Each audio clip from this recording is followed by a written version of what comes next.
The acronym CMS stands for Chicago Manual of Style, and it is a common citation style for the humanities and history disciplines. CMS has two documentation styles: Notes and Bibliography, which incorporates footnotes to document sources, and Author Date, which uses parenthetical citations.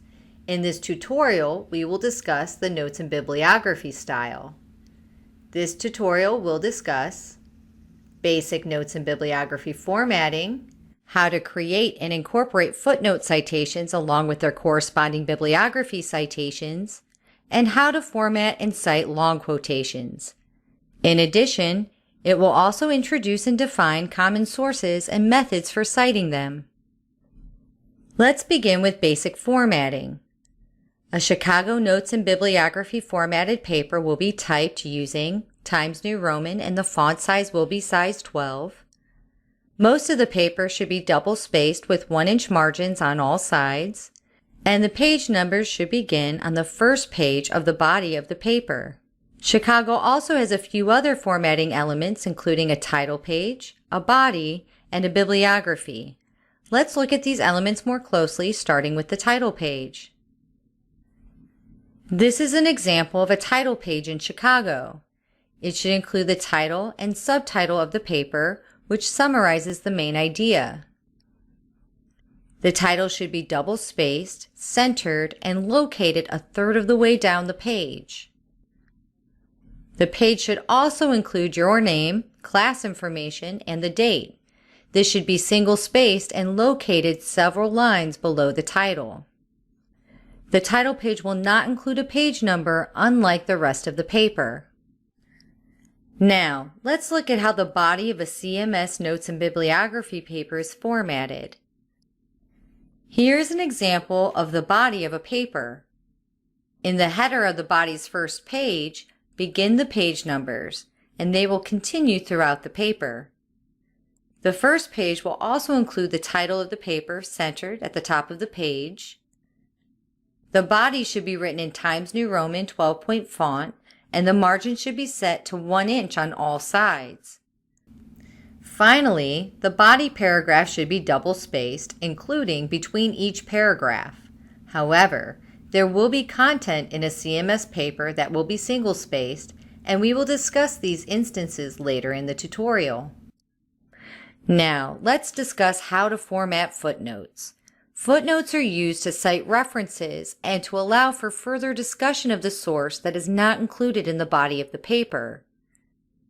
Here's an example of some footnotes within the body of a Chicago-style paper. A superscript number at the end of the borrowed information within the paragraph indicates that there is a footnote citation at the bottom of the page. Each footnote should be written with Times New Roman 12-point font, and they should also be single-spaced. However, there should be double spacing in between each footnote. Sometimes a longer quote is needed to provide evidence to back a claim. These longer quotations require different formatting. For Chicago style, long quotes will consist of 5 lines or more. They should be indented 1/2 inch from the left margin. They are single-spaced, and they have an extra space before and after the quotation.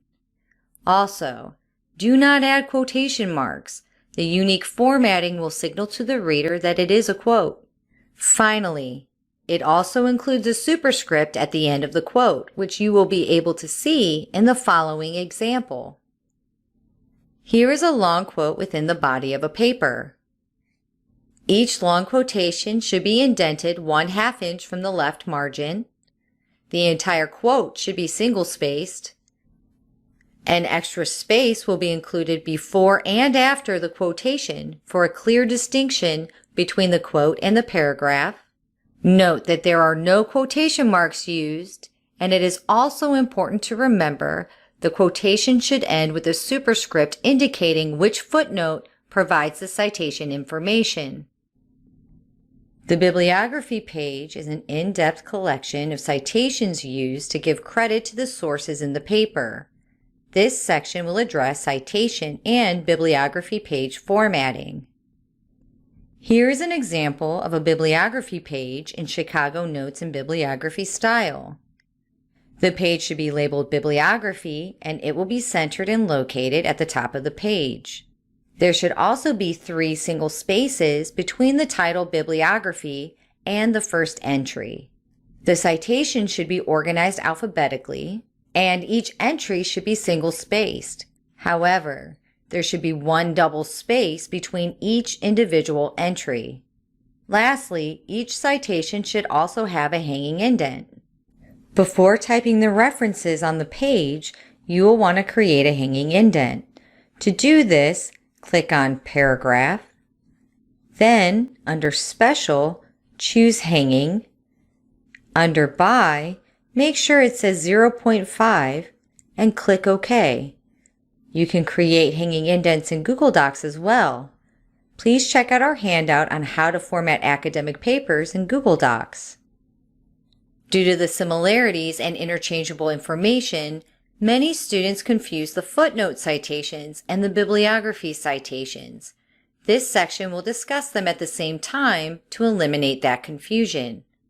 We will address the rules for citing authors, footnote citations, shortened footnote citations, and how to format citations on the bibliography page. We'll begin with the author rules.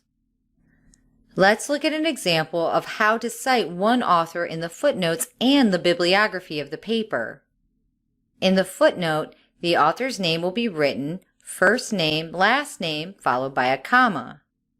But in the bibliography, the citation will be written last name, comma, first name, followed by a period. For example, Jane Doe will be used in the footnotes while Doe, comma, Jane is listed in the bibliography. Next, we will discuss how to cite 2 authors in the footnotes and the bibliography of the paper.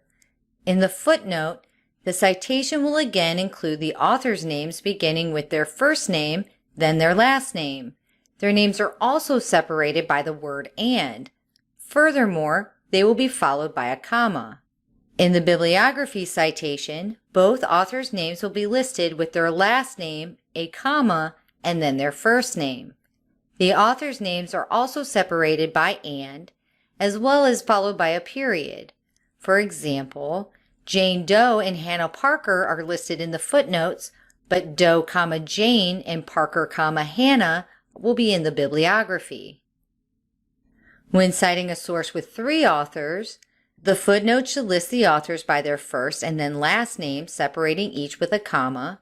In addition, an and should be placed before the final author listed. The bibliography should list the authors beginning with their last names, a comma, and then their first names, with the word and separating the final author listed. A period should also be placed after the final author's name. When citing 4 or more authors, the footnote should include only the first author's first and last name followed by et al. A comma should follow the abbreviation. The bibliography lists each author by last name, comma, first name, with the final author's name being separated by the word and. In addition, a period should be placed after the list of authors. Now we will discuss footnote and bibliographical citations for 3 common sources: books, online journal articles, and works published within a larger volume. Let's begin with how to cite a book. This is an example of how to create an initial footnote citation for a book. It should include the author, a comma, the title in italics, another comma, the city of publication along with the publisher and copyright date in parentheses. After the parentheses, place another comma and include the page number or page range of the borrowed information followed by a period. If the book was obtained online, the URL should also be included. If the source has already been cited once in a footnote, a shortened version of the footnote will be used. The shortened version will include the author's last name, a comma, the title in italics, another comma, and the page number or page range followed by a period. If the source needs to be cited 3 or more times, an even shorter version of the footnote will be used. This shortened version should include the author's last name, a comma, and the page number or page range where the borrowed information is located within the source, followed by a period. In the bibliography, the citation will include the author listed last name, comma, first name, followed by a period. Next, include the title in italics, a period, the city of publication, followed by a colon. Then, list the publisher, a comma, and the copyright date. If you're citing an ebook, include the URL to note the location after the copyright date. Here's an example of the footnote and bibliography citation for a book. Remember that the book title should be in italics. Also, note the key differences between the footnotes and the bibliography citation. For example, the initial footnote states the author as first name, last name, whereas the bibliography states the author as last name, comma, first name. In addition, at the end of each citation element in the footnote, there is a comma, while the punctuation after each element is quite different in the bibliography. It is also important to note that the publisher is in parentheses in the footnote, but there are no parentheses in the bibliography. Lastly, the page range is listed in the footnotes, but it is not listed in the bibliography citation. Let's discuss how to cite an online journal article. When citing an online journal article, the initial footnote should include the author's name, a comma, the title of the article within quotation marks, followed by a comma, and the journal title, which will be italicized. Next, include the volume number, and note that there is no comma separating the journal title and the volume number. Then, place a comma after the volume number and include the issue number and the copyright date in parentheses followed by a colon and the page number. Finally, add a comma and the DOI, the digital object identifier, or the URL. For the second footnote, shorten the citation to include the last name of the author, a comma, the title of the article in quotation marks, another comma, and the page number followed by a period. The shortest version of the footnote citation will include the author's last name, a comma, and the page information followed by a period. In the bibliography, the citation will include the author listed as last name, comma, first name, and then a period. Next, the article title will be in quotation marks, and a period will be placed after the title. Then, include the italicized journal title, the volume number of the journal, a comma, and the issue number followed by the copyright date in parentheses. Add a colon and the page range of the entire source ending with a period. Lastly, include the DOI or URL. Here's an example of an online journal article citation for both footnotes and the bibliography page. Note that the footnotes cite specific pages where the borrowed information used within the paper is located within the source. On the other hand, within the bibliography, the page range shows the location of the entire article within the journal. Let's move on to citing works published within a larger volume. Works within a larger volume may include chapters, letters, short stories, poems, or other smaller works that make up a larger work such as a textbook or an anthology. When citing works published within a larger volume, the initial footnote should include the original author's first and last name, a comma, the title of the work within quotation marks, another comma, and the title of the book, which is italicized. This should be followed by a comma. Next, add the contributor's name. Remember that the contributor and the author differ in that the author is someone involved in every part of the work, while the contributor provides only general support. For example, a contributor could be a translator or an editor. Note the contributor's name is preceded by the abbreviation of their contribution and the word by. Then, add another comma, the place of publication in parentheses, followed by a colon, and the publisher's name. Add a comma, the copyright date, another comma, and the page number of the borrowed information followed by a period. Finally, include the DOI or URL if applicable.